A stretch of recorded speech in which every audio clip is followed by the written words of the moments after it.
নগরকেন্দ্রিক যান্ত্রিক সভ্যতা আধুনিক বাংলা কবি শামসুর রহমান। তিনি ছিলেন 1929 থেকে 2006 সাল পর্যন্ত একজন দেশপ্রেমিক ও নাগরিক কবি।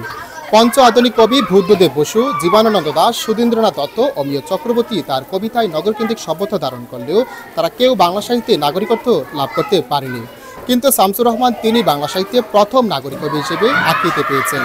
আমরা জানি যে মধ্যযুগের শেষ কবি ভারতচন্দ্র রায় তিনি বাংলা সাহিত্যে প্রথম নাগরিক কবি হিসেবে আকৃতি পেয়েছেন, কিন্তু তার কর্মকীর্তি ছিল বিশেষ সীমিত। কিন্তু শামসুর রহমান তার কর্মকীর্তি ছিল বিশাল। তিনি ছিলেন একজন পেশায় সাংবাদিক এবং তিনি 1957 সালে দৈনিক মর্নিং পত্রিকায় সহকারী সম্পাদক হিসেবে নিযুক্ত ছিলেন। তখন তিনি দেখিয়ে দিয়েছেন তার দেশের প্রতি ভালোবাসা ও দেশের প্রতি দায়বদ্ধতা। তিনি 1958 সালে তিনি স্বৈরশাসক আইয়ুব খানকে বিদ্রুপ করেছেন।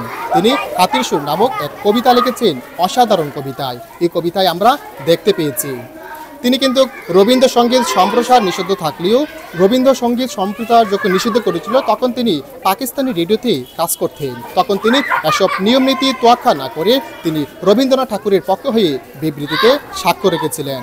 প্রিয় দর্শক, আমরা দেখতে পেয়েছি এই শামসুর রহমান কিন্তু 1969 সালে ঢাকা গুলিস্তানের একটি মিছিলে এক শহীদের রক্তাক্ত অবস্থায় দেখে তিনি মাহাজারি হয়ে পড়েছেন।